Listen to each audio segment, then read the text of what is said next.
following podcast may contain strong language. Listener discretion is advised. All right, I'll just fucking cut that together.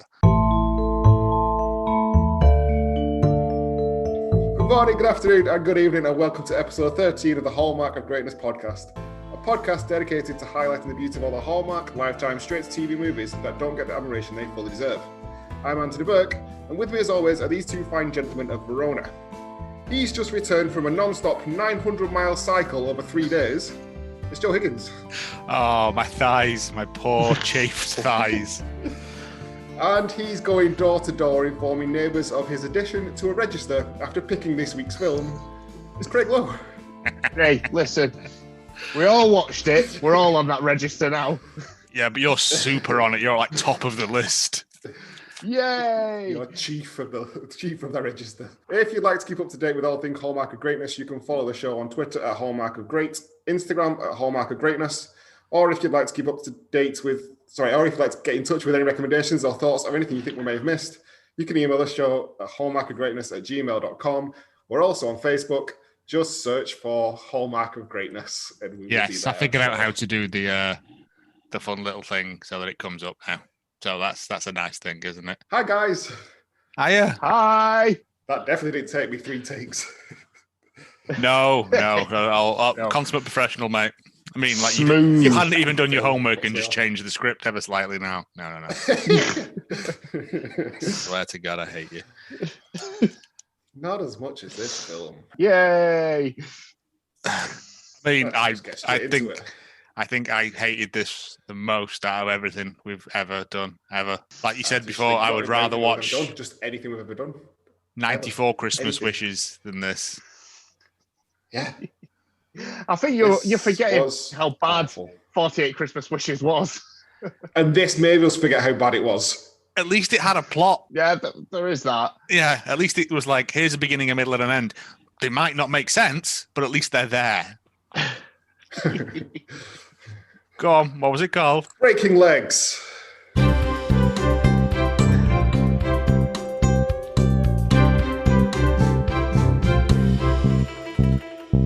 The title alone suggests that it might be quite a rough film. No, it sounds pointless. That's a theatre term, not a dancing term. No, in my head, it's like what's that film with Elijah Wood? North. The Faculty. No. Lord of the Rings. Where he's a football thug hooligan. Oh, football fact. Green Street. Or Green Street Hooligans, as it was called. Oh, yeah, that's a good film. Just for that guy's Cockney accent alone in that film is... I put one of our boys through a window last week. It's tremendous film. Yes, it's lovely stuff. I didn't think Breaking Legs is to do with theatre. That's the only thing I took from it. That's what people did as soon as they walked out of the theatre having watched this. Just a mild threat from the director. Just to take the pain away. I assumed whilst they're watching the film, they would break their own legs just to get out of it. That's why there's only 3 adults that live in this town. Yeah. 2 of them are drunks. Well, and permanently horny. It's horny town 7. Have you got your thirsty town? Right. Well, I went in a slightly different thing based on the title of Breaking Legs, because it's not a Hallmark. This is it. It's just a bad film. Straight to director. This is a straight to DVD. Yeah. Breaking Legs. Helen runs a dance studio for at-risk breakdancing ne'er-do-wells, and after her estranged husband lands her with $5,000 worth of debt to a local gangster named Wide Larry, she is forced into the role of his enforcer, using her street smarts and pop and lock skills to pay off her debt. From breaking sick moves on bits of cardboard to breaking legs, can anybody help Helen? Better film. Film. No, there's no love interest in this. This is just her using breakdancing to hurt people. So like Jim Carter, but with breakdancing. Craig? Right, literally what I wrote for the poster before watching this film. So this is a kids' dancing film, right? Young ballet dancer, eye-rolling best friend, what looks like a baby Sarah Silverman between them, and some football players in the background. But wait... Why has one of the players got 69 on their jersey? This must be a joke. They aren't going to sexualise preteens, right? how wrong you were. Because, my lord, this film shouldn't be called Breaking Legs. It should be called Horny Children. I've just checked now because it says it in this synopsis here. A high school freshman is what they were, which is 14 to 15. Yeah. Which is still not good. right. Oh, Christ, no. So we're still way below the age of consent here. Way limboing. Yeah. Also implies statutory rape at the end of the film as well. Yeah, we'll get to that fun bit, won't we? Just pointing that out for you there. Go on, what's the official synopsis? Breaking Legs. A high school freshman moves to a town where there's no place to dance except the school dance team. But when the boyfriend of the team's lead girl falls for her, she'll have to fight to win her place amongst the venomous girls. No. It's a very loosey-goosey description of this plot. Did she move playing to that fast town? and loose? Well, I think it was played as a very sort sort of similar Twilight, where she's having to live with creepy uncle in Redneck Town. Because again, none of this was really explained. No, there was like 3 big plot dumps where they just did lines and lines of exposition halfway through it, and I was like, okay. Was that in the middle? Was that before or after the tap dancing? Oh, mate, I can't even remember. It's all literally a blur. I was stone cold sober watching this, and I felt like I was drunk. Felt like I was being beaten up underwater. Can you remember what the tagline was on the poster? Mean Girls meets Footloose. Mean Girls meets Footloose. Yeah. And it's neither of those things. It's neither of them. There is some dancing in a not wood. been banned from, and there are some mean girls, but that's about it.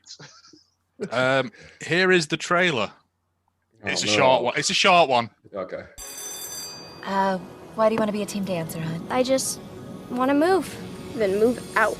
Welcome to Wednesday, everybody. This week, the dance team's tryouts are coming this Saturday. I want it. Hey, you're the new one, right? There's the incoming freshman girl who's like bestowed the honor of representing the incoming. Girl, put your records it's a on. big deal. I hate that girl. What do you think about Bloom? I thought that was a joke. Your mother was the best dancer. You gotta get your head in the game, Bloom. Well, what are you waiting for? Go bring it on. That's cheerleading. Whatever, go twizzle. Woo! Yeah, woo! Twizzle! Let's stay out here all night.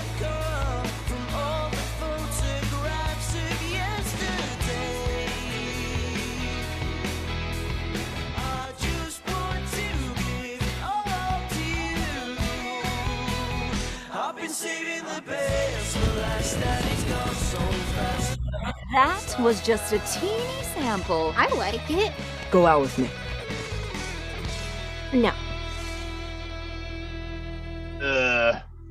Not much was said in that trailer. I was going to say, there was a lot of sort of late on hippo style music, but not much. Some fireworks. I don't remember the fireworks in the film. Well, the soundtrack is a prime example of this sounds like a band you already know. Is this ...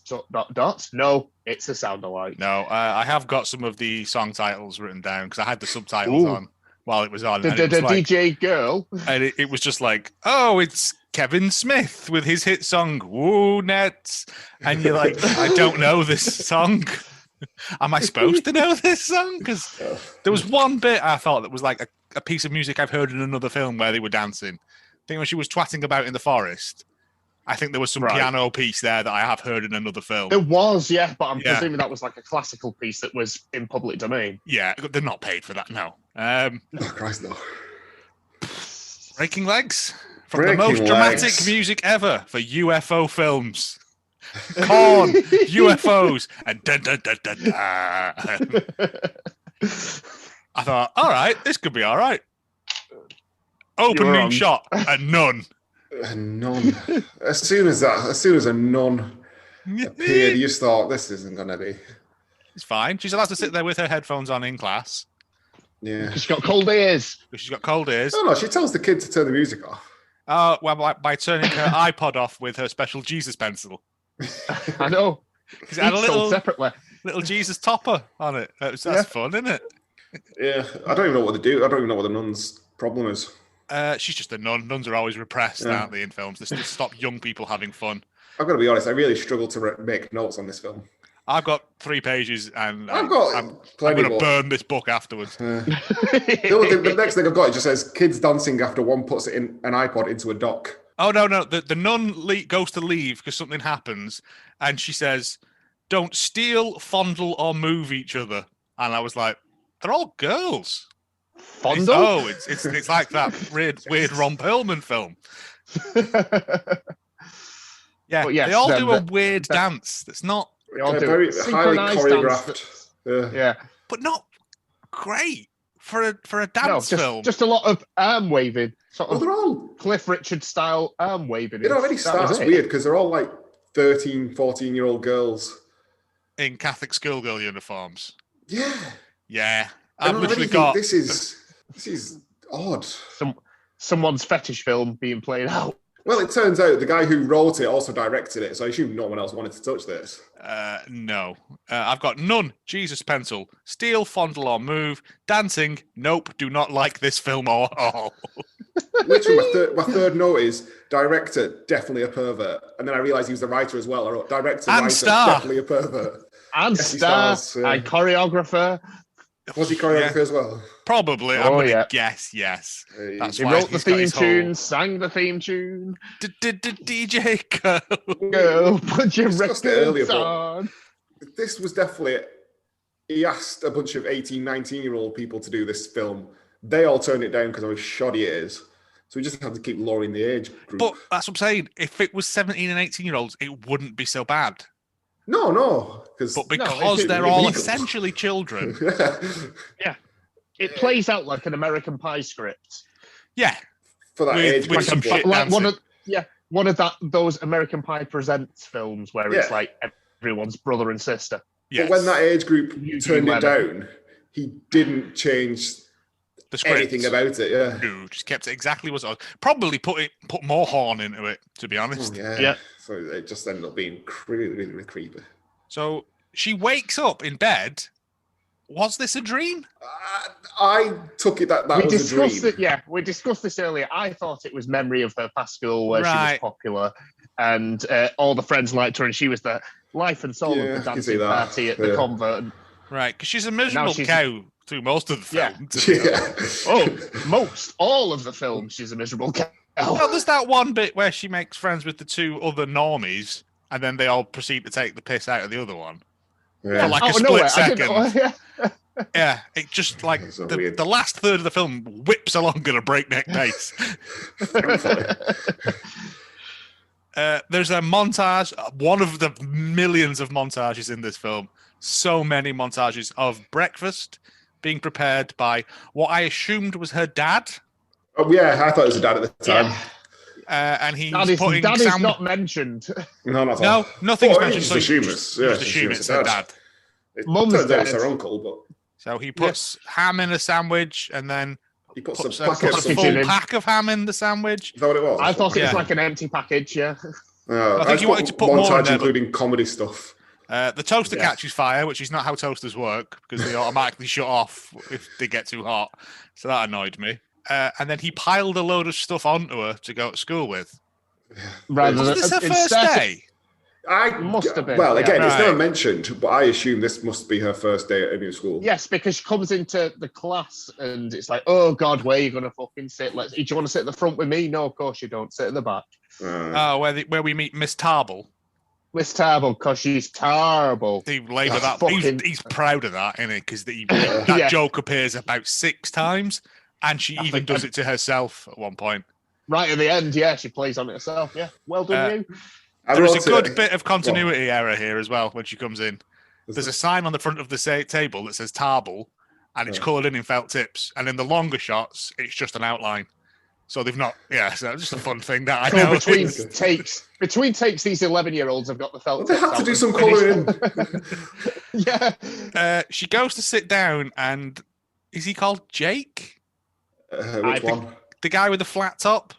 Yeah, Jake. Non-union Vanilla Ice. The one with the 69 jersey. Yes. Yeah, Jake. Just straight up molests her as she walks past, and everyone's okay with it. Yeah. In fact, I think it's funny. I wrote 2 things here. Passage. I wrote, this film sounds like an adult wrote the film and forced kids to stick to the script, which it did. And then the next thing I wrote was the whole school, including teachers, seemed very horny. Yes. Which again, I think it's set in New Horny. Hornersville. Just down the river from the Viagra plant.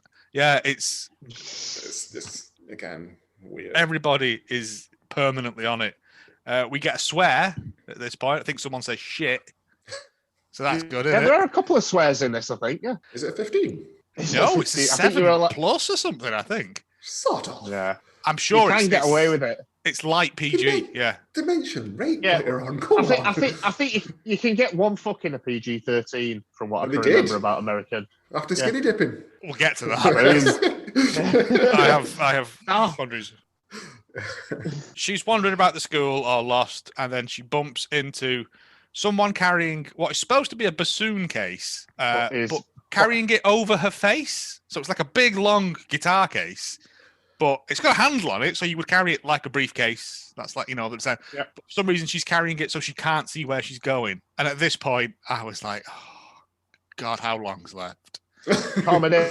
You're only 8 minutes in, Joe. Come on. Yep. Oh, I think it was at this point that I wrote, what the fuck is this film? Because that's still like... Oh, all the way through it, I just have... I've just put shorthand notes of, I know what's going on. Yeah. Grace introduces herself, short for Graceland, or Gracie. Gracie, yeah. Gracie as well. She's a bit full on, isn't she? Yeah, she's...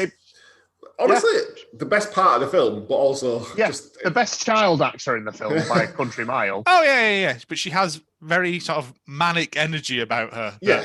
I found a little bit off-putting when everyone else was so low energy. Yes. Even when they were doing the dancing, it was like someone had drugged them. Like everyone was on laudanum. It was real bad times. But she was 100%, 100 miles an hour constantly. So I guess it's like the opposite end of the drug spectrum, isn't it? It's like from speed down to heroin. Yeah. Well, she was a bit of a lonely girl, wasn't she, to start with, and that's probably wise because she had. Yeah, because she's an outcast as well because she plays the bassoon. Yeah, but so not in the band. That's why they make friends. Yeah, not in band because there's a vendetta against bassoons in band. Is that what they say? And she refuses to play clarinet. God, yes. God. Which then turns out at the end to be what she actually has in the box. Yeah. Fucking see, comedy. It feels like I'm only half a page into my notes, and it already feels like there's too much stuff in this film. I feel like it's just the guy who wrote it and directed it and is the uncle. Maybe he played bassoon as a child and was shunned from the band, so he thought he'd write it into this garbage. I'll show them, me and the other bassoonists, bossonists. Show them all. I'll put them in my fetish film. Have we met Harmony yet? No, she goes to do. Oh, I guess we're going to PE then next. Okay, everyone else is in their PE. Same teacher. Yeah, well, again, they couldn't afford to. Yeah, they spent all the money on tap shoes, mate. What's Tarble? Because she's Tarble. Tarble, excuse me. Yeah, Tarble. We get the second running of the Tarble joke at this point. Mm-hmm. Yeah, we get it again now. And we meet Harmony, stung in the face by many bees. What's she called? Why is your face so big? Swoon. Harmony Swoon. Yeah. Swoon. Who? Yeah. Is I'm assuming supposed to be like the Regina George of this film, but with none of the personality, none of the class or tact or anything about it. Yeah. Well, she gives her her PE outfit. She's before this. She's sort of dating the main male child in this. I think it's called Herbie. As we learn later, they're just fucking. I mean, well, yeah, are they? But at this point, she just seems like he thinks they're dating, but she just uses him to carry shit or move stuff about. Again, we're getting close to the Mean Girl parallels there, because that's the sort of relationship that they had in Mean Girls. But so it's like, we're running parallel to Mean Girls there. When what's she called? Bloom, the main girl. When she walks in, Herbie kind of gives her a second look as to say, "Ooh, new girl." So that's why she gets pissed off at her. This is during his conversation with Jake, where they said if they haven't got laid by the time they're 16, they'll have to wait until they're 21. Which, I didn't realize there was like a statewide a free pass 5 years before it's like an early bird discount. This is why that one shot. This is why New Horny seceded from the union, I think. Harmony clearly takes a dislike to Bloom. Gives her some big shorts to put on. Why not? Yeah. They do some running about. There's another montage of like wacky antics of her being pushed into some bins. Assault, essentially. Yeah, I mean, Miss Tarble very does much not so. care. Miss Tarble's checked out at this Just point. nothing. No. Teachers do nothing in this school. Well, as we've learned, Miss Tarble has tenure, so she can't get fired. So She's the only person that works in this town, apparently. Yeah. She has like 600 jobs, so she's not going to get fired from one of them. There's a good bit of donut sitting down action. Don't know what that's about. How many sits on a donut and it's the end of the world? And this must be the inciting incident for the entire film. Yep, I hate this so much. I think I must have missed that bit. It was after she pushes her into the bins. Bloom gets her revenge by putting a donut on a bench, and Harmony sits on it, and then goes, and then they run off laughing. And it's in the same. It's in the same. Doubled PE all the section, laughing at so the where bin she, thing. where she there was got a a third donut in the middle of PE. Yeah, I think there was a third prank as well, but I couldn't tell you. Is this where we mention honor girls at this point? No, I've got. After school, she goes to a dance studio, Bloom, because she just wants to dance. But Just there's wants no to classes. dance, do her one dance over and over again. Yeah, there's no classes in this town apparently. Do you have the? Do you At a have dance the, studio. the DJ girl put your record on? No. I can't dance. Oh, and the woman says it's £25, and she goes, what, a 25. week? No, an hour. Yeah. Now, it looks like it's a very small, again, very small provincial town. So, is there a lot of adult dancers in this town? Yeah, is it that it can like afford to all day, maintain every its day? doors open? Yeah, this threw me completely. Why is there no class? You think they'd have some kind of classes? Well, as we learned, the actual dance team for the school actually rehearses in the gymnasium, not the dance studio. So they're not even coughing up to pay for the $25 for the dance studio Per hour, yeah. Per I don't know. Yeah. No, next you've got the weirdest, for me, just the oddest scene for the guy to put in. It was that Harmony at home, stretching in her room. Her mum comes in. I don't think she says anything. She just has a highball glass. She's just got a glass. You assume she's on But the she's piss drinking. constantly. Yeah. And then walks out. So the whole scene was just to get this young kid stretching. Yes. Which is weird. Yup. So bizarre to leave. A, to write it, B, to film it, and C, to leave it in. He was in the editing bay going, it's pure gold, this. Pure gold. This is it. This is my turn. After Camp Gay, this is the return. Is he her dad or brother? Oh, he's her uncle, right. Yeah. And then this is where we get the first big plot dump after there is no dancing in this town unless you are on the dance team, which makes no sense to me. No, it doesn't. You can still have a boot. At least at Footloose, all the adults were dobbing in the teenagers if they saw any hint of a hip sway. Yeah, but here... Never seen it. You can only dance if you are on the school dance team, which appears to be a load of freshmen as well. So there's no like adult or sort of sophomore or seniors and stuff like that. Yeah, senior dance team. It's just the children. Yeah, and if they're freshmen, they've only been at this school for years, a semester, if that.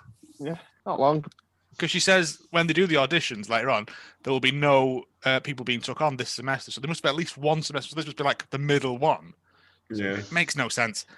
It's probably second semester because we get Halloween coming up. So I'm guessing that's part of the second semester. True, yeah. Okay, yeah. She then agrees to go out for the dancing tryouts to get onto the dance team after seeing them do possibly the worst choreographed dance I've ever seen. In weird cowboy outfits. Just wearing cowboy helmets and going yeehaw. Pseudo sexy cowboy outfits. Yeah, for 14, 15-year-old girl, it is so odd. Yeah, did not like. No. There's a woman there. Turns out Harmony's mum, who we saw before during the stretching scene, and she says, "Not some of you will not pass, as you don't have stars written on your hearts in blood." Now, that's not a thing that makes sense, is it, to me? Right? You can't write on your heart in blood; it'll just wash off. It just mixes in with the rest of the blood. Yeah, I'm full of blood. Like, if you'd have said it in biro, I'd have been like, "Oh, that's impressive." Or in glitter, Sharpie on the air. And then we get the laziest thing that you can ever do in a dance movie, and that is a 5-minute montage of quote unquote comedy bad dancing. Yeah. This brought back memories of the nativity for me. Yes, this is totally a nativity bit. And it appears that dancing is just flailing around. because there's no rhythm or anything to it. And anyone can do it. Old women, babies, anyone can audition for this specific school dance team. Yeah, there's two people who bump into each other. Ha ha ha ha ha ha. There's a young girl who's terrible at it. Ha ha ha ha ha ha. There's what I'm assuming is a single mum dancing with her child. Ha ha ha ha ha. Then the child itself auditions. Seem to. Well, shuffles around and falls on its face, and then just so long crying on the floor. That was so To long. pad it out, Joe. It's at least 90 minutes. They got to 98 minutes. This film. Yeah. So they can have the stretching scene in. As long as it's over 90. I'm not losing the stretching scene. The next thing I've got is just Bloom is a dramatic dancer. Yeah, but it's not. It's just it's doing this constantly. It's subpar contemporary on a football field. It felt more ballet more than anything. As a white heterosexual male, dancing isn't in my remit of things to comment on. But it didn't seem to fit with what they were doing, at least. No. It was far out of the realms of anything. It's like showing up to a fucking pop stars audition and singing opera. Yeah, all right, you've done well, but you're not going to fit in singing fucking Hanson on week 7. Also, you went for Hanson there. Literally scrambling for anything. After everyone has auditioned, we'll post the things up, and you can check it. You can check it then. It'll be up next week, and you can check it then. The mum liked it, and everyone else seemed to like it until Harmony said, "No, I don't like it. We hate her." So everyone went, "Yeah, we hate her." Yeah, well, Harmony's Queen Bee, isn't she? We've established that through the donut incident. Her mum then says, "You can check the roster next week, but right now I need you to check your butts at the gate."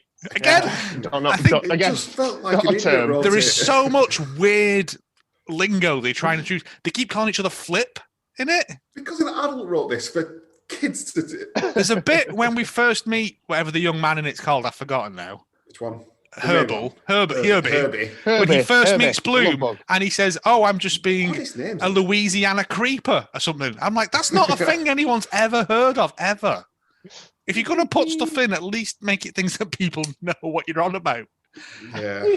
Gracie tells Bloom she has the twizzle factor. Which is a thing. Let's all agree with that one. I mean, it's one letter away from a strip. It's one letter away from a strip club, isn't it? The Twizzle Factory. Yeah. And here she is, Bloom. Bloom on stage. But, they hate Chicken her. Wings at the buffet. They hate her for no reason that has been explained. It's only because Harmony dislikes her because Herbie looked She at her sat once. on a donut, Joe. She started by pushing her into the bins, though. Herbie started it by looking at her when she walked in. Take it, new girl.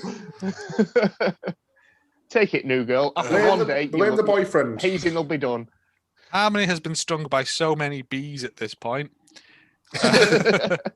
Oh, we get a sleepover between Bloom and Gracie, where Gracie professes to loving lists. Have we had? Sorry to interrupt you there. It's fine. I cut out so much of this because I don't even remember. It felt superfluous. I feel like we've missed the weirdest bit, or one of the. I say the weirdest bit. There's so many. Weirdest bit. We're not in the last half hour. I've just written awkward interaction with her uncle, where he mentions about there being no boys.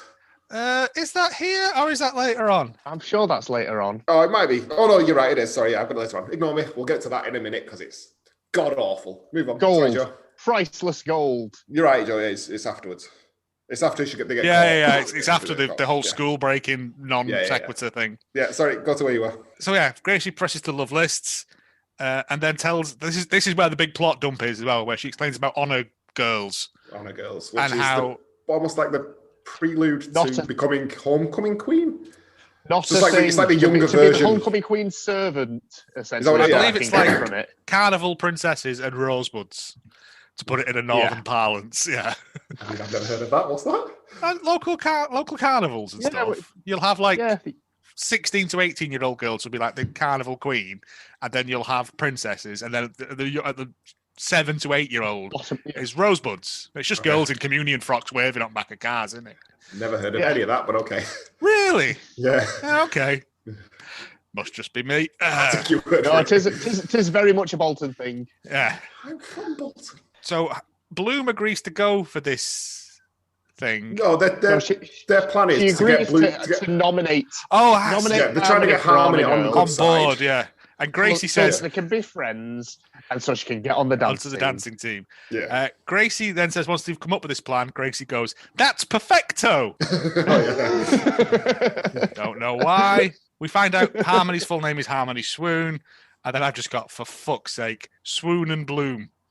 Oh, the names in this are just bizarre. Some of them. It's not great. No. Has she been rejected? I must have on my notes, and I was been rejected so by annoyed who? with this film. That yeah, she's been rejected. That's right. Then we're taking. Yeah, she's been rejected from the dance team. Yeah, that's why they come up with the whole idea to make friends. That's with why you her, got to check your books at the gate. Sorry, yeah. I'm all over the place with this at the minute. I just hate this film so much. Yeah, and then they've seen that there's nobody got mentioned on the roster, so they're not taking anyone on. Yes. Including that weird lad who was there. Then why? Oh, also, why advertise it? I've just remembered why as well. advertiser speaking to? No. That both the two young men in it, Jake and Herbert, yeah, are not football players. No, yet they're wearing just like wearing the top. They're male cheerleaders. Really? Yeah, I remembered at the very, very start, Jake says he only went for it so he could look up girls' skirts. Of course, yes. They did zero cheerleading throughout the film. No. Well, they couldn't afford to hire male dancers as well as female young girls. There was a football game at the end where they should have been cheerleading, surely. No, he was sat in the crowds. No, they were. I know they didn't do it, but surely that's where they should have been. Is cheerleading if that's but what also, they are. isn't like male cheerleading like frowned upon? Like, no, I don't think so. Is it? I know, I genuinely don't know, but I would assume that you wouldn't want to walk about in your togs all the time. Basing this purely on dodgeball. Fair enough, then. That's why I base a lot of my life on. Yeah, I've not seen the documentary Cheer, but there seem to be quite a lot of in dodgeball. Male cheerleaders there are cheerleading tournaments, and there are male cheerleaders in there. So I understand there's male cheerleaders, but I just assumed it was like a secret shame because you couldn't get onto the football team. Oh, maybe I have no idea. I don't know. I just Perhaps. Because it's not seen as a manly sport. You know what I mean? Despite the fact that cheerleading has the highest accident rate of any sport in the world. There's a lot of broken necks in there, but yeah. We get to the nominations. Yeah. Bloom nominates Harmony, and everyone goes, "Oh, she's fully deserving of this." Oh, after Gracie assaults several people with a bat. Oh yeah, to stop them from nominating Harmony. And then Herbie decides to go against his girlfriend. Yeah, we're not sure it's still at this point. Girlfriend. And he nominates Bloom. Yeah. Gracie then tells him that, Herbie, you have driven a Volkswagen Bug up my butt. Again, an adult wrote this for kids to talk. The only reason this character is called Herbert is for that one. For that line. joke. I've just got that now. Yeah. That's the only reason that name is in this film. And as they're stood there arguing,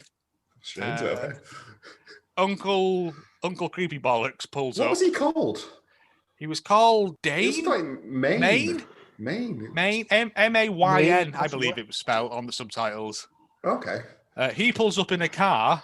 What I'm assuming is Harmony's little sister says, "Who's that?" And Harmony says, "Cindy, meet rape." Yeah. Oh my God. Yeah. Did I miss that? You must have done, because I had to rewind that bit just to make sure I'd heard it right. Yeah. Wow. I was like, I knew there's a joke later on regarding rape. No, that's the second rape joke of the film. Yeah, they thought the first one went so well, let's bang a second one in. Yeah. Holy shit. Yep. The music changes. Steve Thompson's Monster is the backing track for this bit. That classic. Good old Steve Thompson. Where she's sneaking out of the house to go and meet Gracie to change all the ballots in the voting box. Yeah, they've got a plan to fudge the results so that Harmony wins. By replacing... But why would they need to? Girl who joined the school yesterday versus most popular girl in the year. Because... Why are we over elaborately doing this? When they're stood there, one of the other girls who didn't get on the dance team says to Bloom, "Oh, I voted for you, Bloom." And they think, shit, one person's voted for us. Everyone else must have done because of my sweet ballet flail skills. To be fair, they were right. Everyone had voted for Bloom. We don't know. Yeah, she said because they have a look at it, and that's why they changed them all. Yeah, when they're looking at him, it is all. Oh. Yeah, it's all Bloom. She has actually won, and so it's, are you sure you want to do this? She's like, yeah, sure I do.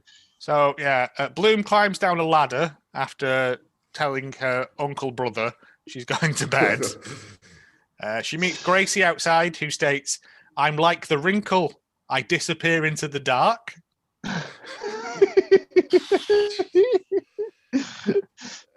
Uncle brother has spotted her leaving the house, by the way, so he's kind of half following them. Yeah, very much a slower pace. Yeah, he shows up about 20 minutes after him. Yeah. After breaking an entry has been done multiple times. They meet up with Herbie. Herbie, who we did see here earlier on, by the way. Herbie has got keys to locker rooms and various other rooms for some reason. Yeah, because him and Jake hang out in the women's one. Pervy. Yeah. Jake is stood outside and says he's the stakeout, which I'm assuming he meant lookout. Lookout, yeah. But no one thought to check that. No. Like either auto-corrected on final draft or something, and no one bothered. Yeah, he's not used final draft. He's done this on the back of it. He's using the illegal file shared version of it. Yeah, he's not even using Word. He's using LibreOffice or something like that. One of the TV shareware ones. And then we get bins by flashlight for about 5 minutes of just this woman dragging a bin around with a torch. What school has a janitor that's there that late? That only happens in movies. Night janitor. Obvious. There's no night janitors in school. Oh, the Stephen King book, The Night Janitor. Come on. The night janitor. Just like, oh my God, what's this poor woman doing dragging a bin around a school at 9 o'clock at night? With a torch. How easy are these kids to break into the school? He's got key. Oh, American schools are dead easy to break into, apparently. They do it constantly in these films. Yeah, that's true. Yeah. We all remember the fake Home Alone film we watched at Christmas. Yes. So, right. They find Jake goes through Miss Tarble's desk and makes a joke about there being a lot of coffee in there. He mentioned a lot of pills, doesn't he, as well? I don't think he says. Oh, I can't remember. Did I imagine that? His bit is really non-consequential, but they open up the box of votes and see that Bloom has got more of them. Yeah. Now, they take out an envelope that has Harmony written on it and just tip them in. Yeah. Instead of taking out the ones that say Bloom. So now, instead of the 30 people who voted for this, there's now 80 people who have voted for this. You're using logic. It just annoyed me. Because it's automatically going to be fake, isn't it? Then it's not the vote would be discounted because too many people have voted with the same handwriting. Yeah. Well, Grace is smart. She'd have changed the handwriting for each one. One of her many personalities. Quirky Grace, annoying Grace, bassoon Grace, Grace under fire. Willing Grace. Grace Kelly. There we go. See, we're all having fun. we all had more fun there than we did watching this film. They avoid Who finds them? The night janitor deserves a quiet night. Night janitor by Jake just turns his because it's supposed to be that's banging on the door. Yeah, he just turns his back and she's like, "Oh, must be dummy leaving that room." Yeah. Yep. She just looks in, nothing there, even though he's there with his hood up. Yep. And then Again, she walks it felt off, like and then they just half a second later, the uncle turns up, and surely reading the reviews of this film, it was filmed on actual film and not digitally. So I'm assuming every take was the take they used, regardless of whether or not. That shit is expensive. Yeah. But what got me on this one was that explains Chris after the Kattan janitor a hell of a leaves. lot, because we haven't got to Chris Kattan yet, because I'm sure he's appeared by now. Has he not appeared yet? I think he has. Half a second after the janitor leaves this looking in, the uncle finds them. Yep. Now the night janitor would surely hear this and turn around and go, "The fuck's going on? What's going on?" Night janitors have only got directly in front of them vision and hearing. Okay. Yeah, anything behind them might as well not exist. Very, very easy to creep up on night janitors. It's their one weakness. We have gone past. Yes, we have gone past Chris Kattan's. SNL alum of about 20 years, Chris Kattan is the owner of the only factory in town. Yeah, and does a very, very long bit. Yeah, where he appears to have just done a bit of a toot or a snort before take, and just walks and rambles, just says words that whatever he thinks of don't have to come into any sort of sequence or make any sort of sense. Yeah, I assume it was supposed to be a funny bit about how the fact that no one has explained Uncle Maine's job to him. But it goes on for about 7 minutes, and it's 6.5 minutes too long a bit. It's a pointless part of the film. The only Everything reason with that he's got a job is to get fired later on, but there's just nothing to do with. But all the bits with Chris Kattan and non-union Wilfred Brimley are pointless to the film. They don't add anything. Just that they managed to get a recognisable actor. Yeah. Into the film, and they want to eke as much screen time out of it as they can, so they can put them in the trailer and the poster. Yeah, I can guarantee you. Was he in the poster? Nobody's name is Chris Kattan's name's is and Chris Kattan. And, yeah, it's a stretch. Yeah, he does 3 scenes. Sorry, yeah. I think we always spoke about it earlier, but we all assumed that he must have been Harmony Bloom's dad or something just to be in the film. Yeah, link them all together, but. He wasn't. Nope. I assumed he was as well. Yeah. Anyway, Uncle Maine busts him, takes Bloom home, and says, "From now on, there's going to be rules." There we go. Number 1 was like, I don't know, no shouting or something. Yeah. Number 2 was no boys. He says he's cool with you're allowed girls because I'm cool with lesbians. Yeah. To his 14-year-old kids film. Yeah, you see what I mean? He is the writer-director as well. Yeah. And, yeah, he's very much a Neil Breen of this film. He does the catering. He made the costumes. Yeah. That's why they've all got Velcro crotches. He also says she needs to go out from time to time as he needs his alone time. Oh, hello. Yeah, to check the batteries in his hidden cameras that he's probably got in a bedroom. Oh no! There's also an old woman just sat on a chair in this house who has not been addressed at any point. Old woman, yeah. She's just there. I was like, is she a ghost? Is it like that bit in 3 Men and a Baby? Like, where there's the ghost on the balcony? No one acknowledges it. She must have been his actual mum, and he couldn't find anywhere to put her for the day whilst they were filming, so he shoved her on. No, she couldn't be the film mum. Yeah. Oh Christ! Then the next day, it's the revote. It's the revote where non-union Wilfred Brimley. I recognised him though, the head teacher guy. Yeah, declares to the whole school that he's high as a kite. Yeah, and then just goes on again like another big rant. Goes on a Chris Kattan ramble. Yeah, it doesn't go anywhere. Speed improvisation. Was he a well-ish known actor, I guess? He's a reasonably well-known actor. He's appeared in... I mean, compared to the rest, yeah. Yeah, he appears in stuff fairly regular. Okay, that's fine. Yeah, he's usually like friendly granddad in something. If you can't get Wilfred Brimley because of his diabetes, it's you get this gentleman. I have a follow-up question. Yeah, who's Wilfred Brimley?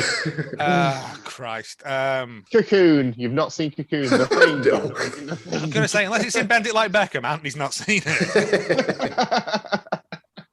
Oh, better film if Wilfred Brimley is bending it like Beckham. It's fine. We can move on. I'll Google it. So they agree that they're going to redo the vote. Yeah, because Herbie was the one who got caught on his own that previous night by the janitor. Fiddling the ballots. Yeah. So the angry teacher, whose name escapes me again. Tarble. She's Tarble. She must find out what's happening, so convinces the head teacher man to say this is been fixed. Null and void. We're going to do this again next week, even though it appears that we're voting on the homecoming queen next week. We'll just have 2 votes going simultaneously. Yeah. What could go wrong? Yeah. I mean, the fact that they were trying to do a vote in a day anyway was ridiculous.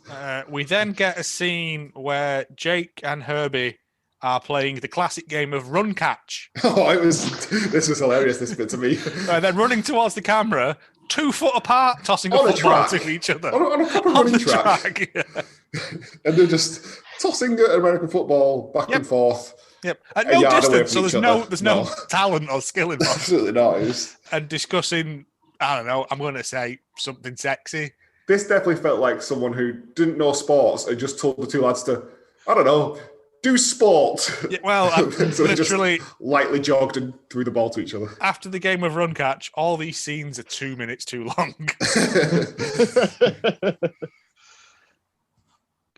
Gracie finds out that there's nowhere for Bloom to dance, and so leads her into the woods, murders her, and we watch a better film. No. Credits. Yeah. No. Takes her to a secluded wooded glen where she has basically made a vegan dance studio for her. Let's be honest. She's brushed up some leaves and she's put a couple of branches out, and that's the extent of it, really. You could put your bag here or sit here, yeah. she says, while pointing to a stump. So, again, a lot of thought gone into this. I think this was where they went, this is like Footloose, because there's a scene in a forest where someone dances a bit. Okay. Right. We then cut to the bar in town. Yeah. Yes, where... The saloon, whatever it's called. Long Saloon, I think Saloon, it's something like that. Yeah. Where Miss Tarble is working behind the bar. Yeah. She is the cornerstone of this town's economy. It would have been.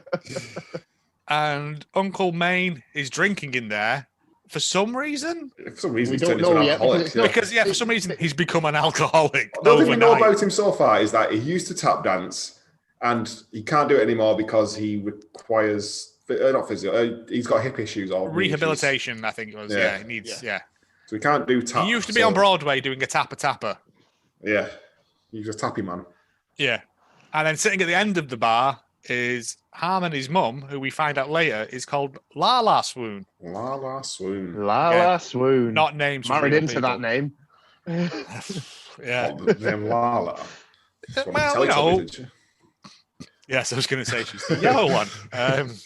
The thing he pours out a very blue drink and gives it to Lala. Yeah, slides it across the bar. Yeah. Like it was some kind of Western. Well, it is a saloon, so. Doesn't quite make it there, though, for Blue so WKD that she slid across the table in a highball glass.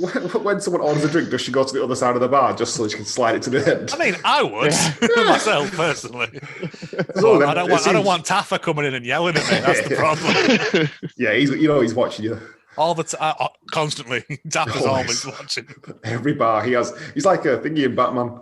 I mean, all the screens, he's got all the bars everywhere. Drunk uncle doing some quality drunk acting falls into a big hairy biker man. And does a gay slur. Yeah. Says that he's not gay. Maybe after a couple more beers, he'd be up for it. I used to be on Broadway. Everyone swings that way. There. Yeah. He doesn't say it's not a you lot, but he's not a million miles away from that. He says everybody swings that way there, but not me. Not me. Straight as an arrow, me. And I was like, and if I'd like to think that biker was going to beat the piss out of him for being such a homophobe. Lala steps in, they have a drink together, and then she gives him her number. Her address? I assume it's the number. I thought it was her number because he rings her the next day, I think. Yes, he does. Yeah, I assume it's the number on a napkin of some sort. Yes. Rather than just, taking him home or going back to his tonight. Oh, just put it into his phone because it's 2015 or 16, whenever this was filmed. 17, I think. Was it 17? 2017, I think this is from. So just shove it into his mobile and... He then comes out of the bar very, very drunk. Oh, it's the worst stereotypically drunk acting I've ever seen. Oh, no, sorry. We've done the stuff before then. I'm getting ahead of myself. The worst stereotypically drunk acting I've ever seen. You race into the 5-minute tap dance break. I wanted to get to the tap dancing break. I have so many points. I don't know if I've said it, but I hated this film. Yeah. The sooner I can mind bleach myself, the better. You can never mind bleach this. It is Halloween. Gracie comes round, and her and Bloom are going trick or treating because they're children.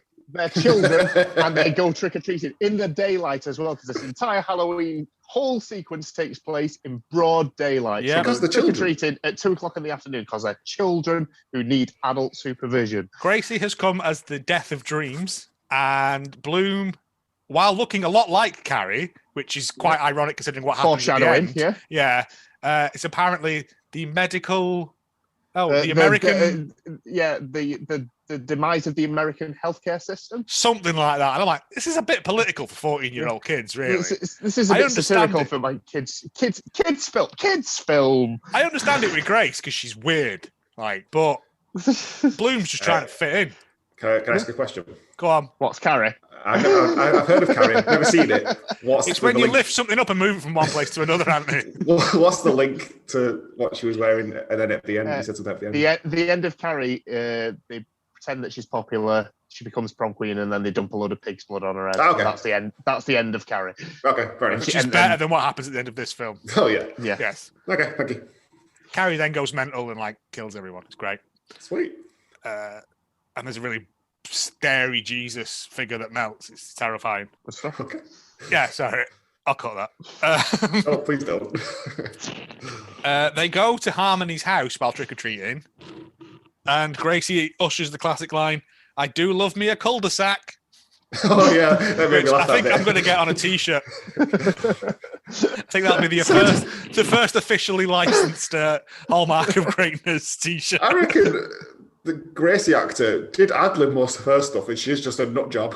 Yeah, I wouldn't surprise me. Because she was quite comical. For some reason, in the cul-de-sac, there's like a small fun fair set up with stalls. Yep, it was weird. Yeah. Harmony accuses Bloom of stealing her moves. Which is not true. No, and then proceeds to just do some weird arm dancing. Dance off. And we get Halloween dance fight. I've got dance rap battle. Which in any other film, Halloween dance fight would be the highlight of it. In this, it made me want to kill myself. Because it's so low energy, neither of them are particularly trying. There's not that many people all into there. These moves. Yeah, there's like four girls of Harmony's friends, one of whom we assume is her sister, still. Yeah. And there's Bloom, and then some randoms in the background who just happen to be walking by. They're just lazily swinging their arms around. One was night janitor. I'm pretty sure one was the night janitor. Night janitor only comes out at night. Yeah. She has a different... Day janitor is a different person. She works at a trick-or-treat stall during the day. That's Miss Tarble. Day janitors can only see behind them. That's how you've got to be careful who you're creeping up on. Yeah, that's why she watched this turn the other way.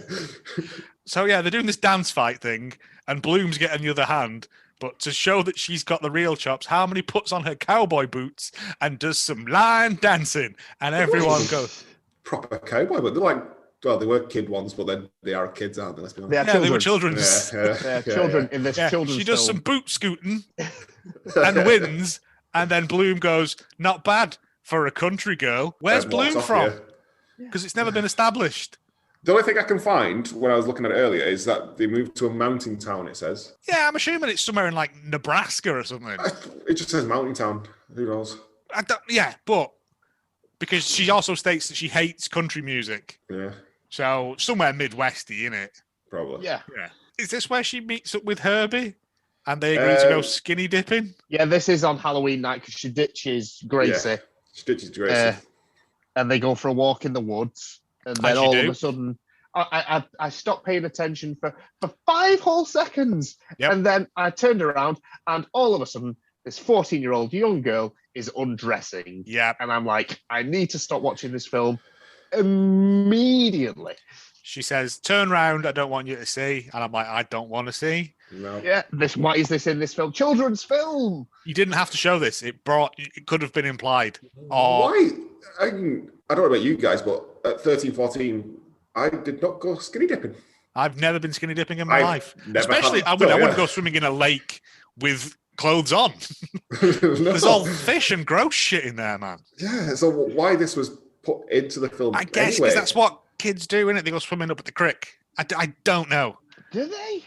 I don't know. This is older kids, maybe. I think it's a sort of romanticized version of what people think kids do.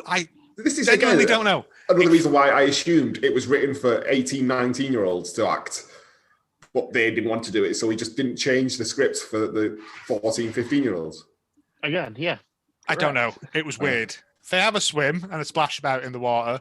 Some random lad who we've never seen before on a bike goes, "Herbie," and then drives off. Don't know who he was. It's never explained. But he's the one that tells the entire school about I them. thought it was Jake, but it turns out everyone in this town's just got the same haircut, the sort of broom. Flat top. And they all wear the jerseys all the time. Yes, because even though they're not on the team. All they've got is sports. Yeah, well, he could be on the cheerleading, he could be in band, he could be in the catering corps. We don't know what he does, but they all get the same uniform. Then they lie together. Looking up at the stars. She's fully clothed. He's apparently still naked at this point. He's apparently he's not got a top on. Just free balling it. Yeah. I mean, the confidence of a 40-year-old lad to do that. I mean, I haven't got the confidence to do that now as a fully grown married man. If I have to walk from the bedroom to the shower and someone sees me, you go, and run, don't you? She then, this is the weirdest bit, and this is the bit I had the biggest issue with in a film that I had a lot of issues with. Yeah. So after, like, the molesting and the rape jokes and the child nudity, she then says to him, have you ever been, is it taken care of? Something like that, yeah. I'm assuming she means had sex. And he says, no, I'm untake careable of. I'm the exact example of that. And she sort of looks at him and smiles and holds his hand. And I'm led to believe that they then proceed to have awkward child sex near a lake. And with this director/writer, it won't surprise me if he made them do it. Yeah. No, I think there's laws about that even in Nebraska. It was just, so weird. This is where we cut to Uncle Maine, drunk, doing some quality drunk acting while a man jaunty music plays. A man farts into a trombone. Just jaunty drunk music straight out of Laurel and Hardy. Yep. So we've got past this preteen inappropriate sex scene. We go at least it was consensual. Yay? I mean, I'm trying to find the positives in a very bleak film. And then, out of nowhere, in the drunk scene, all of a sudden, a 5-minute tap dance break. He collapses face down into a puddle. Which is dangerous. Yep. I mean, the bartender shouldn't have overserved him, for one thing. No. Yeah. That was the teacher. She's Tarble. Oh, Tarble doesn't care. She's Tarble. So I can only assume his weird, unconscious tap dancey dream was because he was dying. It's like a Jacob's Ladder style situation. Just dancing in the gutter. He was drowning in that puddle, and this is what he saw, the last thing he was ever going to see. Oh, I hope that's not the same for everyone, because I don't want that when I die. It'll be a tap dancing. I can't tap dance. I hate tap dancing. I think it's the most useless skill in the world. Hilarious to see. After that thing where you swing balls around on bits of string. Useless skills. Yeah, this went on forever. And I'm like, all right, some tap dancing, fine. Not a full 10-minute sequence of one person doing almost as if he was the writer, director, choreographer, and actor of this scene and had full control over what was filmed. Like, he went up and down them stairs a million times. Yeah. Like, I've gone into rooms and forgot why I've gone into the room. But did not like it. Didn't like it. Didn't make sense. Up to this point, we hadn't liked this film. This even made it worse. I mean, at this point, this is where it puts its foot on the gas because we've got like 2 packets of film left and a lot of story to get in. Because I bet you that's where he spent all his film money. That's why they had to use the one take of every other scene, because he spent loads of time filming his tap dancing sequence to get it. There was multiple angles. It was the most elaborate scene of the entire film. Yeah. There was close-ups, there was overheads, there was all sorts. No purpose. Absolutely not. Other than, but we already knew he could tap because that's what they mentioned earlier. No Fred Astaire is he. No. We didn't need to see it. We just didn't need to see it. Yeah, then you're right. Then the rest of the film kind of speeds up because why not? We've only got 20 minutes left. He wakes up in the puddle with the napkin in his hand. The next morning, he's asleep on the photocopier. Chris Kattan comes in, steals his drink with a cup of coffee. Steals his drink, which I think now has booze in it. I was under the assumption it had booze in because he sniffed it and pulled his face as if it was an alcoholic beverage. Yeah, and then was quite strong, and then just nicked it again. Don't understand why this scene was in there. Why was he? He's a roaring. Chris Kattan for another 30 minutes. We need him in another scene. I said they got him for half a day. I think. Yeah. Yeah, because he doesn't interact with anybody but the director. This was filmed 6 months after the rest of the film in a warehouse somewhere. To pad it out, Yeah, to get a bit of who's available? Well, Chris Kattan's got the afternoon off. Chris Kattan's walking outside. Should we get him? Does he need a script? No, he'll just ad-lib some stuff. This is where we get into Herbie and Harmony's big plot point, where it's all about Honor Girl.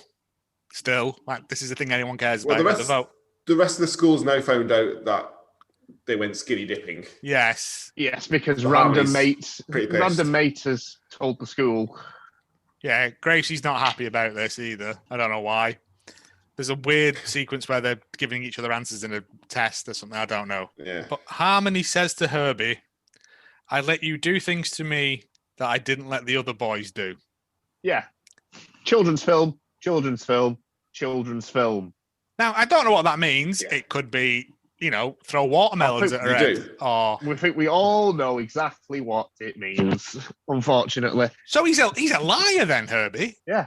Because he told Bloom that he had get sweet Bloom in the sack somehow. Ugh. I hate him even more now. She stomps off, and then slaps Bloom.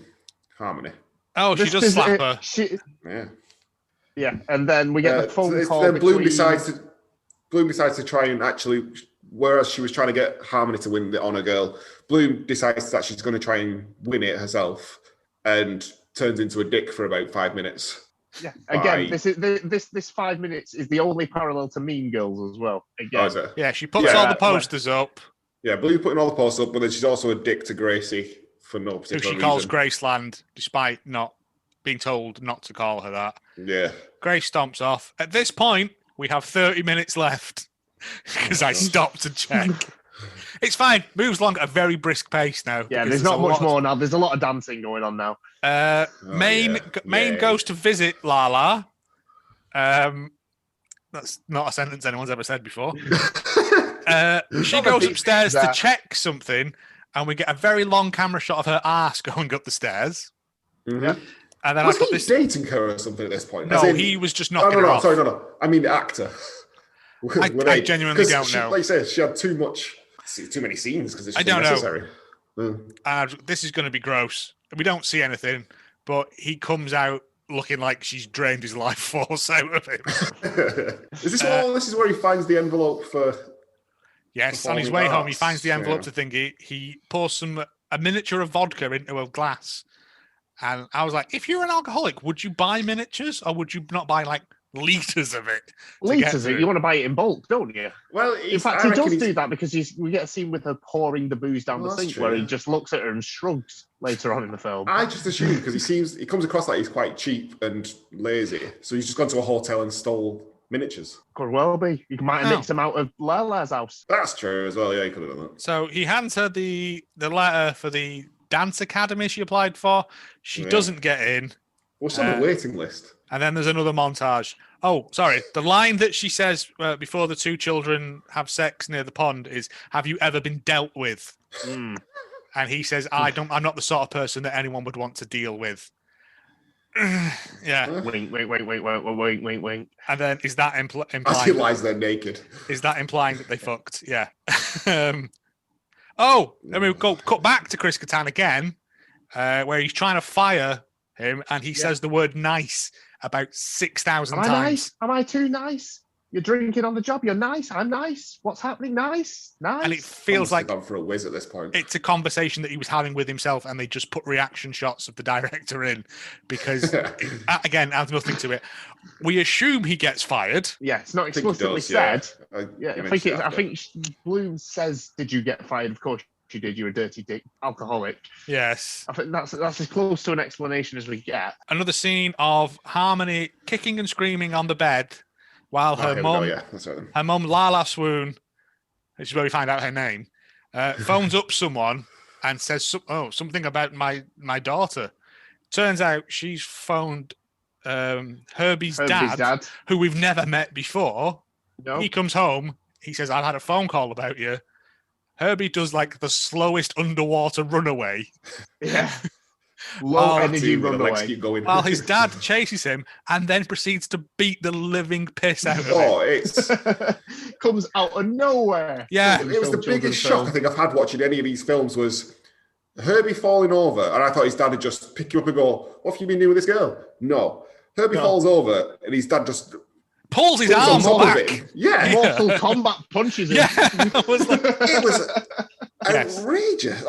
I mean, I had to stop whatever I was doing on my phone or whatever I was doing. It's just, what the hell was that? Yeah. Out of nowhere. This was where I got whiplash. It changed tone from scene to scene so much at this point. Maine goes back round for round 2 with Lala, but she's like, "You can't." He's leathered.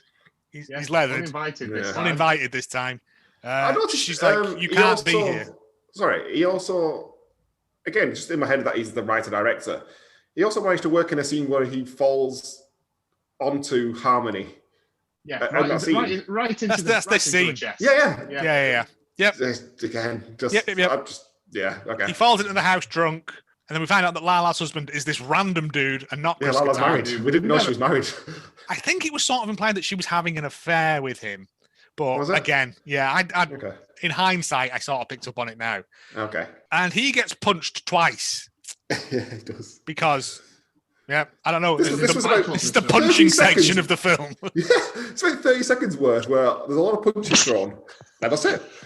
Yep, it's punch time. Punch. Bloom is at home. Now, technically an action film. It ticks all the boxes. That's what he's doing. He's just it's suitable for action fans. Nonsense. Yeah. Wise Granny says some wise words and then proceeds to die. Out of nowhere, yeah.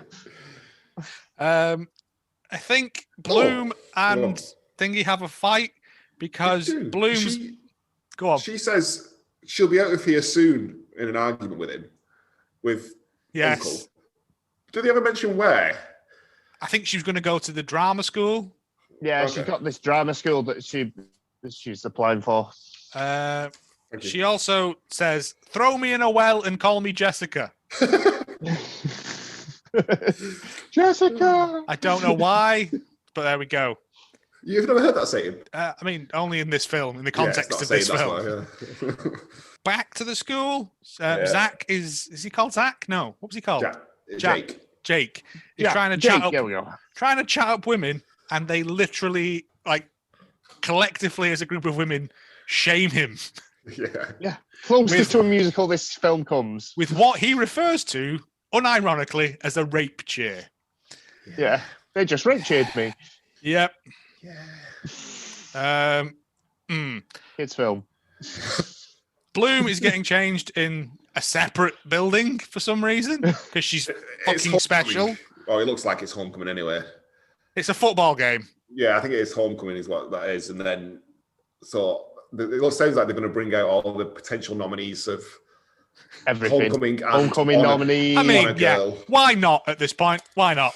Bang them all on the back of a tractor. Get them out on the field. Yep, parade them in front of everyone. Teach them all this. 1 point. Why doesn't Herbie have a bruised face? Whereas before, Uncle Maine's face was like smashed up meat. The beating that Herbie took should have given him either... Should be in bloody A&E. Should be black eye. Maybe he just punched him in the groin. Or whatever it was. Could have punched him in the groin, I guess. Yeah, stop to Herbie. Stop any more people dealing with you. Pow! Yeah.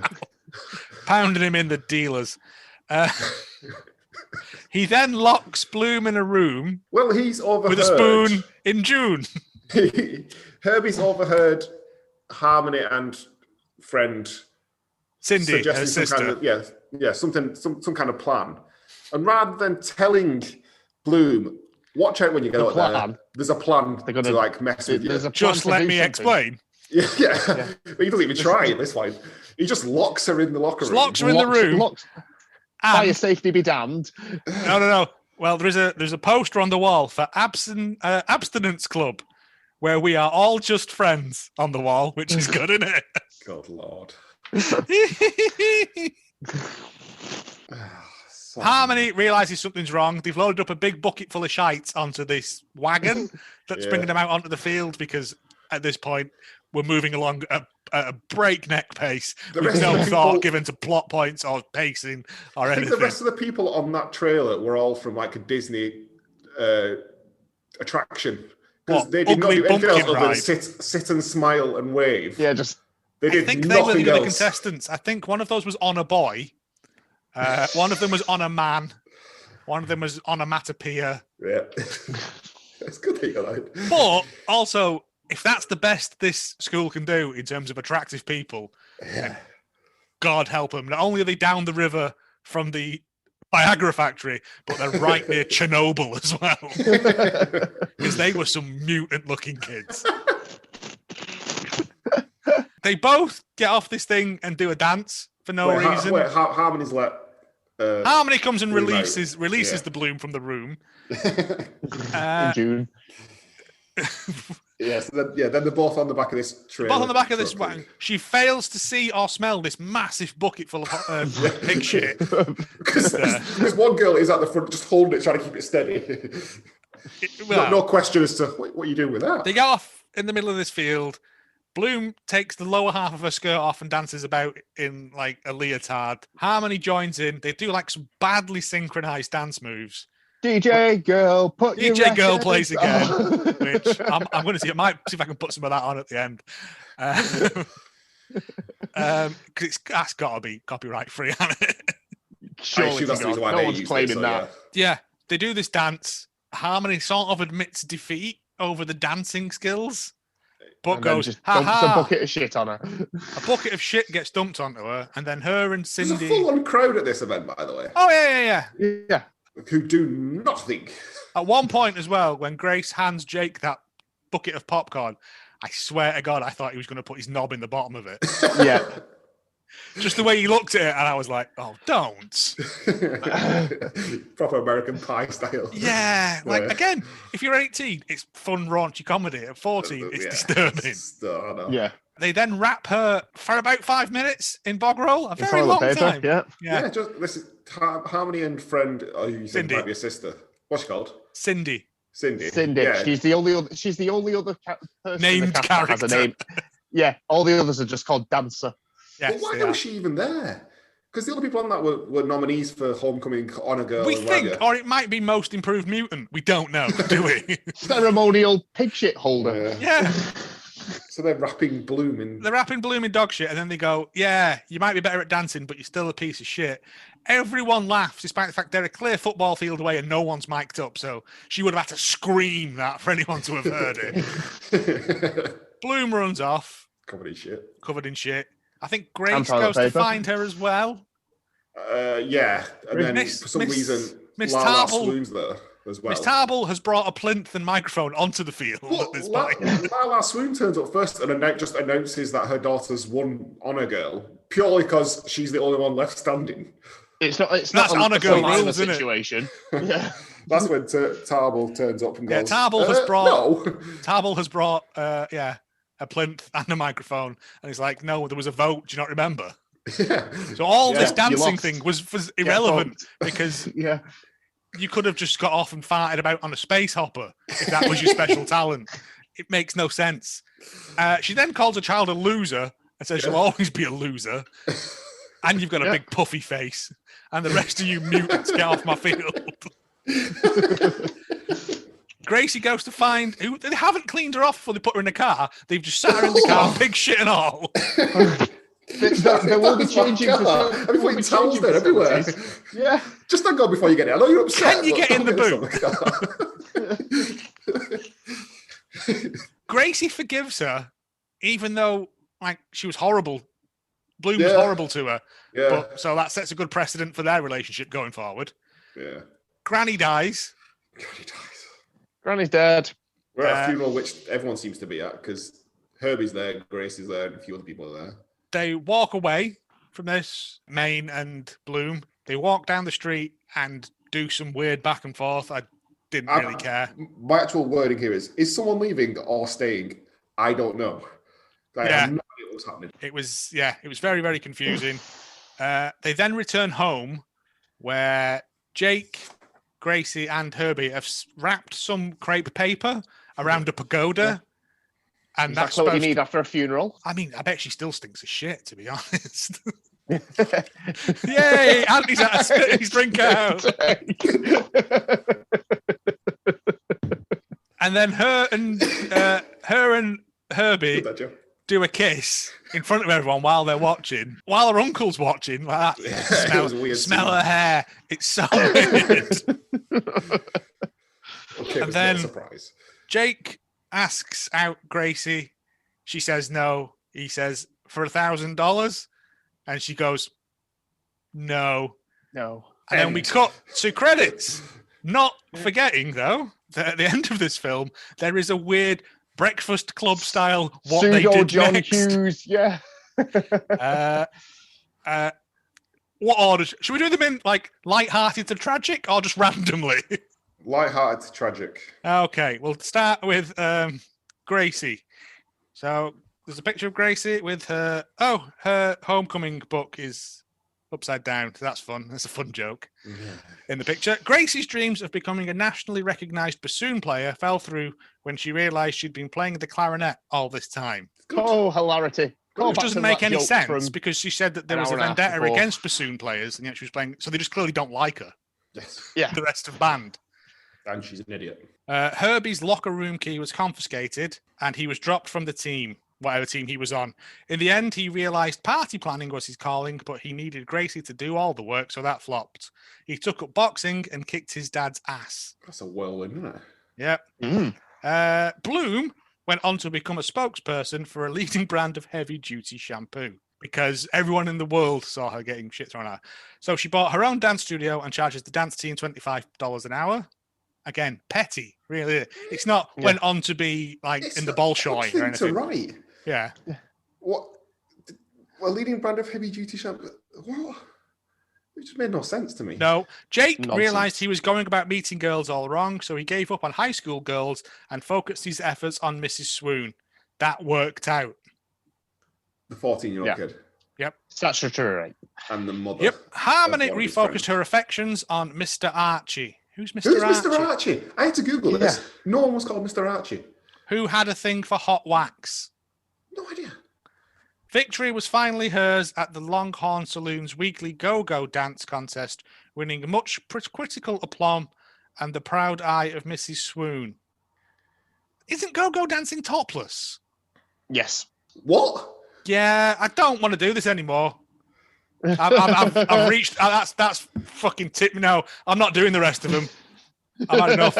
Sorry. Pure saturation. You've got to do Maine's one because it's sad. I don't want to look at it anymore. Stop Maine. Maine got sober. You think these should be like heartwarming and uplifting. Yeah. Like 74, 75 by the canals. It's nice, isn't it? You know.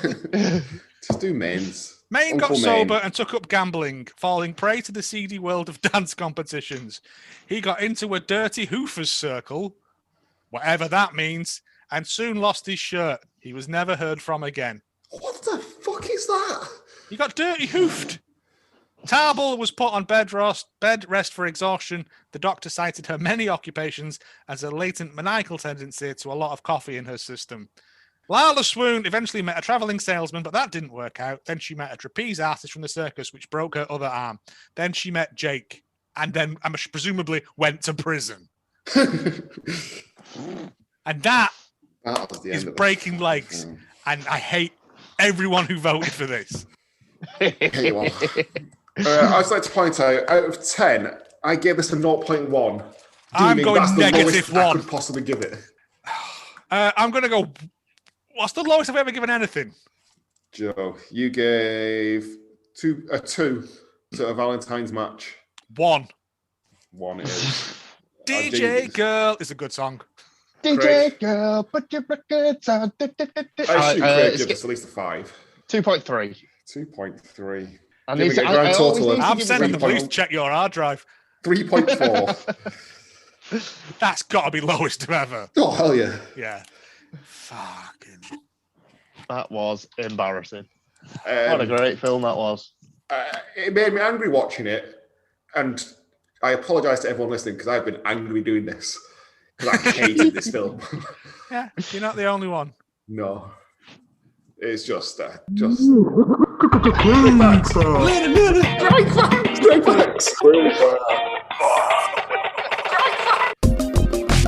Keeping this train moving, it's time for Craig Facts. The one redeeming thing about Craig Facts could be director went to prison. It's still in prison.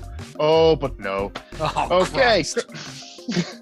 Starring, using this loosely in this film, Liv Southard starred as Bloom, star of the short film Cookie Mobster, about a brownie that tries to sell cookies and kills people. That's fun, isn't it? That sounds all right. I'd watch that. It's a short film. I can get through that.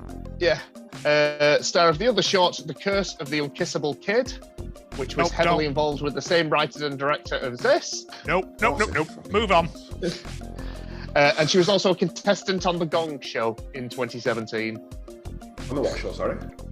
The Gong Show. The Gong Show. Okay. Yes, no. It's a competition. It's where they've just it's like Britain's Got Talent on speed, where if they don't like it, they just hit a gong and get you off stage and move on to the next one. Okay. Is it? So I thought the Gong Show was where they came out and asked you questions and you weren't allowed to answer yes or no. No, it's a different one. It's a talent-based show in the States. All right. Yeah, where she did a contortionist act on the. Move on. No more of any of that. Alexa Sutherland starred as Harmony. She's star of the films such as Fortune Defies Death, the Disney Channel TV show Bizaardvark. That's a good title, though. I like that. Yeah, that's good. And also the short film Cupcakes of Beverly Hills. That sounds too Again, close to... stay away from that one. Is there not? Was she not in a film called like The Child with a Pillow for a Face? She has lost the weight now. She's got older. She has stretched out as she's grown. Oh, I feel bad for picking on her. Looking at her IMDb. Sarah Rochelle played Gracie, where she starred in such wonderful sounding films as Spork. Can you imagine? Oh man, I hope it's about the inventor of the Spork. Yep. She's also in a film that is could go closely wrong if pronounced wrong. Woggy. Okay, moving on. Yeah.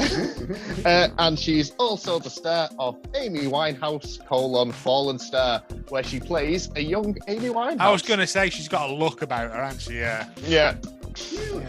I found that quite bizarre, but interesting. That's probably the most famous as we've got so far.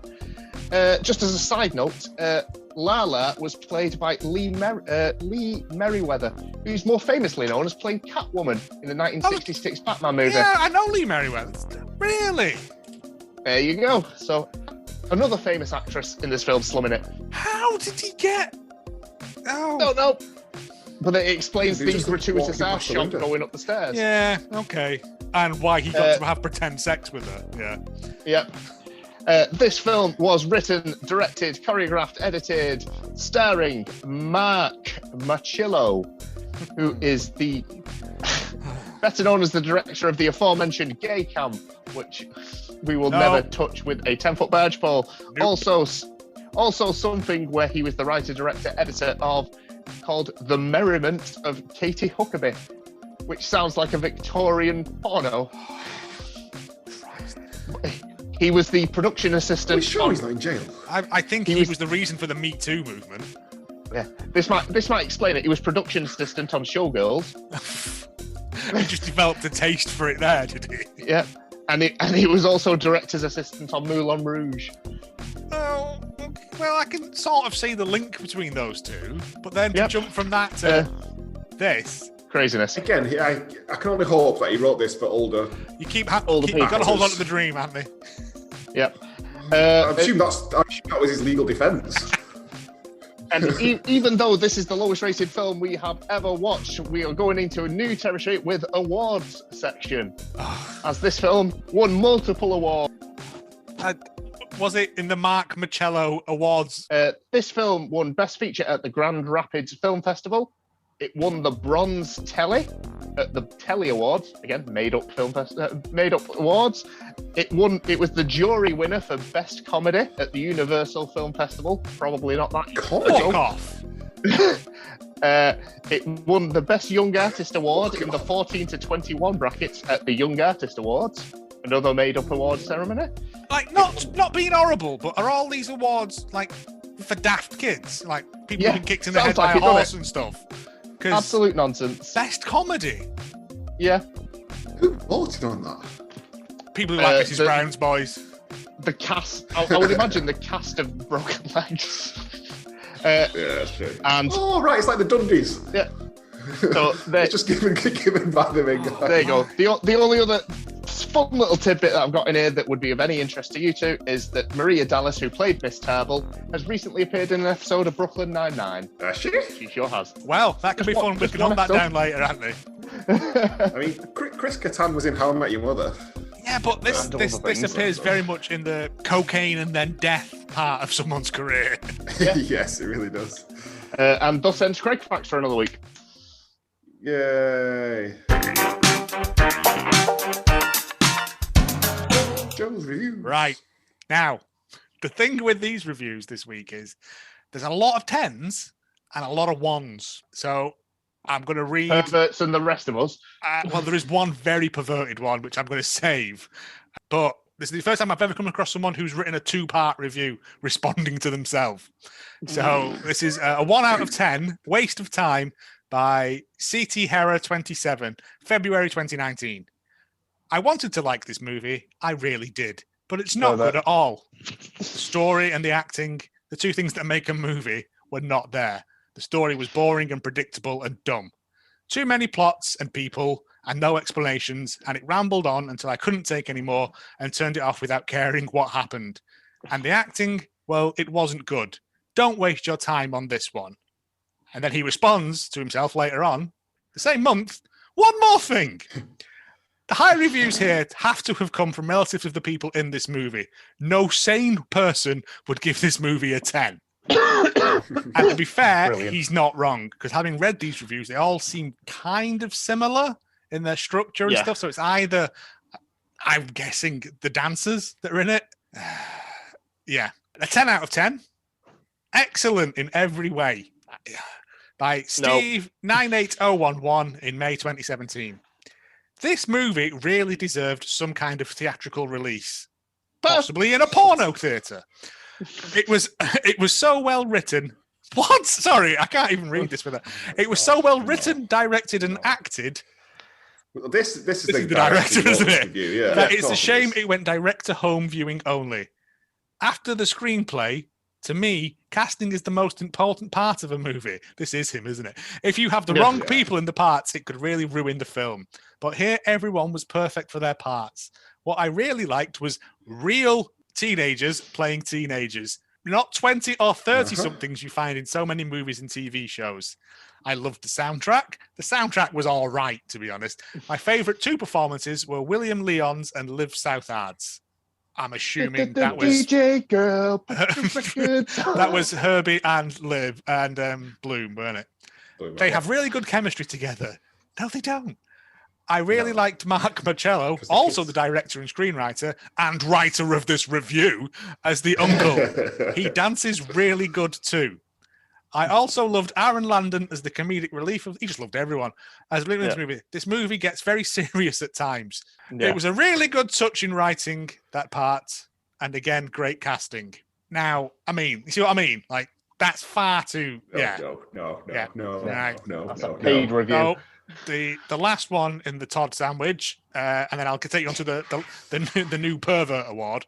Terrible by Shupamongo 5, May 2017. This was hands down the worst movie I have ever watched in my life. The only reason I finished the entire thing was because I was too lazy to get up and turn it off. All of the characters were unlikable, and for a dance movie, none of the dancers were actually that good. Any conflicts, and I'm using that word very lightly, were barely resolved, and none of the characters showed any growth. The plot was all over the place, and the movie ended with a suggested statutory rape. Yes, it did. Yes, it did, Super Mongo. A grown woman having a relationship with a high school freshman is definitely not legal, ... in any state. All in all, this movie was awful, and I'm upset about the 90 minutes I wasted watching it. As someone who can watch movies with 2% ratings on Rotten Tomatoes and still enjoy them, the fact I hated this speaks volumes.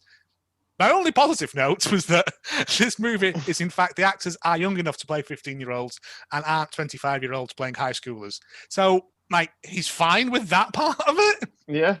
Okay. Super Mongo, you had to be at the start, but then... Really stretching getting a positive out of that. I mean, yeah. And finally, 8 out of 10. Beautiful by J. Shaffer 12, February 2021, just before lockdown. Beautiful all-American maidens. They got the looks, the bodies, and the moves. What else could you want? I thought I could have a good time with them in Vegas one weekend. Not for another 7 years, mate. When was that? 2021. This year. Oh, so that's this year. So, Jay Schaefer 12, go turn yourself. The police are turn on the yourself way. in, mate. Yeah. Delete your history, son. Yeah, yes. Good work. Right. Are we scrapping the public vote thing? Because they clearly cannot be trusted. We can do, but I feel like the other 2 films weren't this. So we can scrap Craig. Hey. No, it's fine. It's, like I said, we had one good film this month, so yeah, it's... We had 2, actually. Oh, no, 1. No 2. Say the word. In conclusion, thank Christ that'll be the last we ever talk about breaking legs. So you think. It is. It is, Craig. Any further thoughts on that one? No, end it. It's awful. Throw me in a well and call me Jessica. If you'd like to keep up to date with all things Hallmark of Greatness, please follow us on Twitter at Hallmark of Great, on Instagram at Hallmark of Greatness, or get in touch just berating us at hallmarkofgreatness@gmail.com. Type us in on Facebook, Hallmark of Greatness, you'll find us there. I'm so angry that we have to do this. We'll be back with better energy next week. Hopefully. That's the end. Anything else? No. End Craig. it. I'm off to go and tip vodka into my ears. Goodbye. Bye.